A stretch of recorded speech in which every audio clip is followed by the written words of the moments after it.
In our Part 1 series dubbed Mystery of the Multi-Billion Medical Equipment Leasing Deal by the Ministry of Health, we highlighted how the Universal Health Coverage National Healing Scheme to the ailing national healthcare infrastructure anchored on the inaugural Managed Equipment Services program mooted in 2015 at a cost of 39 billion shillings and ended up at 63 billion shillings in just 9 years has since transitioned into the now controversial National Equipment Service project. Now, NESC is fully under the management of the national government. Informing governors have now come out saying they had no choice amid new revelations that counties were kept in the dark regarding details of the agreements, including identity of the contractors whom our investigations have since established are 7 in number. We have costed the equipments, we have costed the drugs, we have costed the services with experts, the procurement of any equipment, the one that I see people talking about in the media. There was a procurement process. It was carried out between the counties and the national and the Ministry of Health. There is no obligation on any county to get any equipment from any supplier.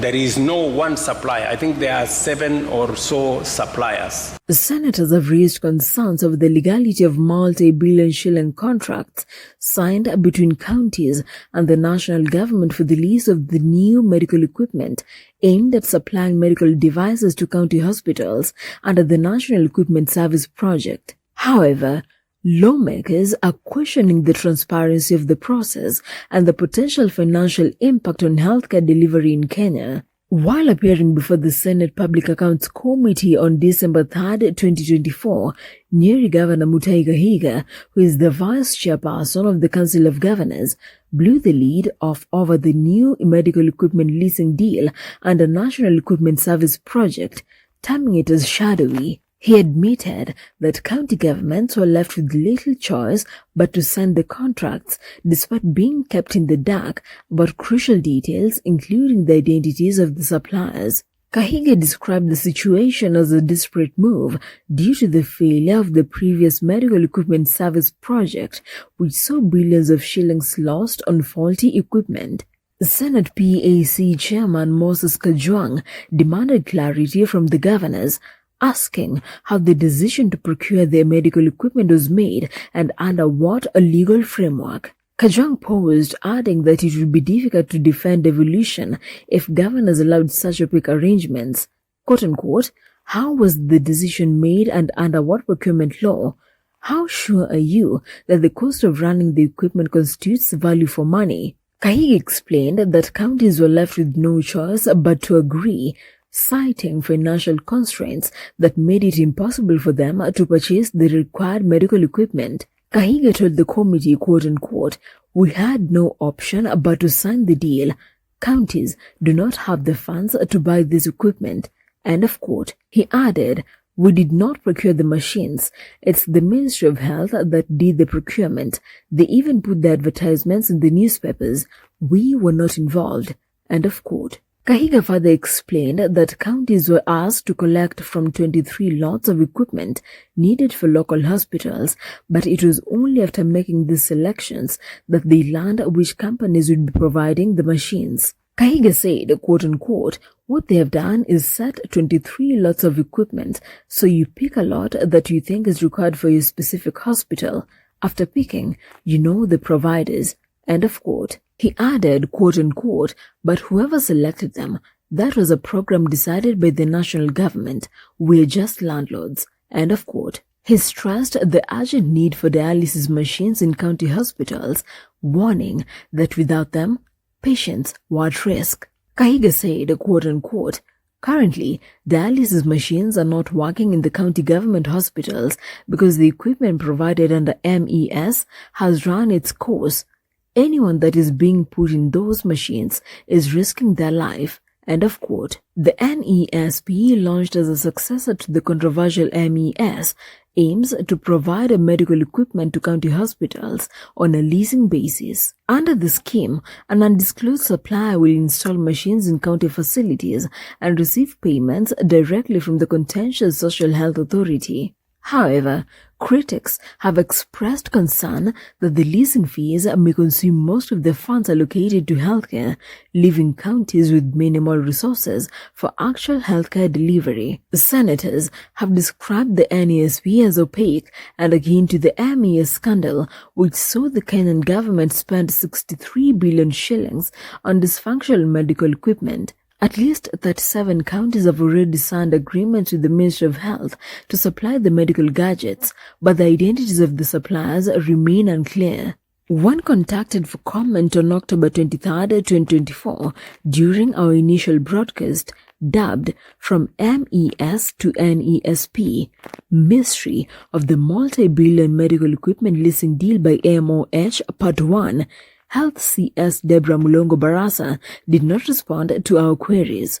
Subsequently, when separately contacted for comment on October 30, 2024 by the Informer Media Group, neither Medical Services Principal Secretary Hakim Tai nor his Public Health and Professional Standards PS Mary Mudhoni responded to our queries to date about the new medical leasing criteria and identity of the vendors in the procurement process.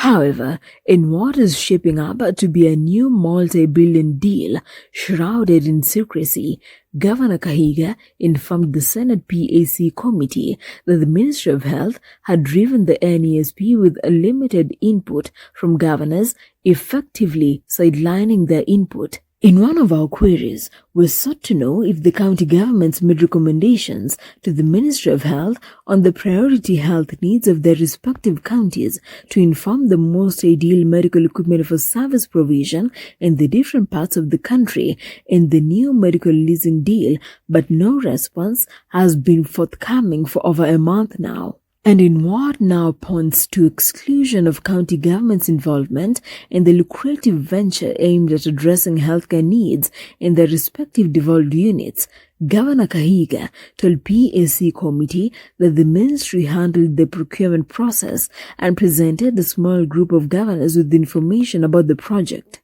Kahiga said, noting the urgency of the decision despite its potential drawbacks, quote unquote, "We were caught up in a situation in which we know the food is bad and might harm us, but it is better that we eat," end of quote.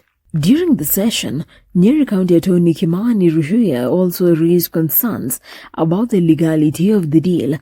Rushuya, who chairs the County Attorneys Forum, argued that the agreement violated the Constitution and procurement laws, pointing out that the Intergovernmental Participation Agreement should have preceded the procurement process. Russia said, quote unquote, "The government violated the constitutional mandate by directly procuring a function that is devolved," end of quote. Despite these concerns, Kahiga defended the government's actions, explaining that they were caught between the need to provide essential services and the lack of alternative solutions. Kahiga said, quote unquote, "It was the best option for now," end of quote.